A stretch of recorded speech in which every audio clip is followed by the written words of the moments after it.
আমরা কেউ সংবিধান সংস্কার পরিষদের সদস্য হিসেবে নির্বাচিত হইনি এবং সংবিধানে এটা এখনো ধারণ করা হয়নি।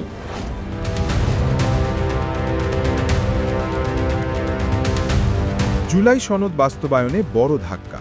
সংবিধান সংস্কার পরিষদের সদস্য হিসাবে শপথ নিল না বিএনপি। সংবিধান সংস্কার পরিষদের প্রথম অধিবেশন শুরু হবার পর 180 কর্মদিবসের মধ্যে সংবিধান সংশোধনের প্রক্রিয়া সম্পন্ন করার কথা জানা যাচ্ছিল।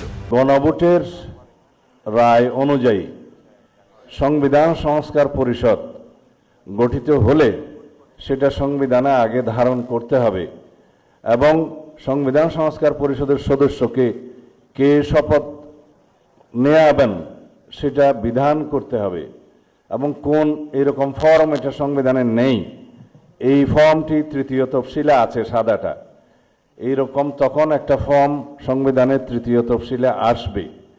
সেগুলো সাংবিধানিকভাবে জাতীয় সংসদে গৃহীত হওয়ার পরে তখন জাতীয় সংবিধান সংস্কার পরিষদের সদস্যদের শপথ নেয়ার বিধান করা যাবে। সংবিধানে নেই সংবিধান সংস্কার পরিষদের বিধান, আর এই বিষয়টিকেই প্রাধান্য দিয়ে সংবিধান সংস্কার পরিষদের সদস্য হিসাবে শপথ নিল না বিএনপি। সোজা কথায় ঘুরপথে এই পরিষদের বৈধতা নিয়ে প্রশ্ন তুলেছেন বিএনপি সাংসদ সালাউদ্দিন। এদিকে সংবিধান সংস্কার পরিষদের সদস্য হিসাবে শপথ নিয়েছেন বাংলাদেশ জামায়াতে ইসলামের নবনির্বাচিত প্রার্থীরা। জামায়াতের সংসদ সদস্যদের পৃথকভাবে এই দুই শপথ পড়ান প্রধান নির্বাচন কমিশনার সিইসি এএমএম নাসিরুদ্দিন। প্রথমে জামায়াত দাবি করেছিল বিএনপির সংসদ সদস্যরা সংবিধান সংস্কার পরিষদের সদস্য হিসাবে শপথ না নিলে তারা কোনো শপথই নেবেন না। পরে অবশ্য জামায়াত পাল্টি খায়। আমরা দেখতে চাই জুলাই সম্মানিত হয়েছে এবং জুলাই স্বীকৃত হয়েছে। জুলাইকে অসম্মান ও শ্রদ্ধা করে স্বীকৃতি না দিয়ে 26-এর এই পার্লামেন্ট নিশ্চয়ই কোনো গৌরবের আসনে বসতে পারবে না।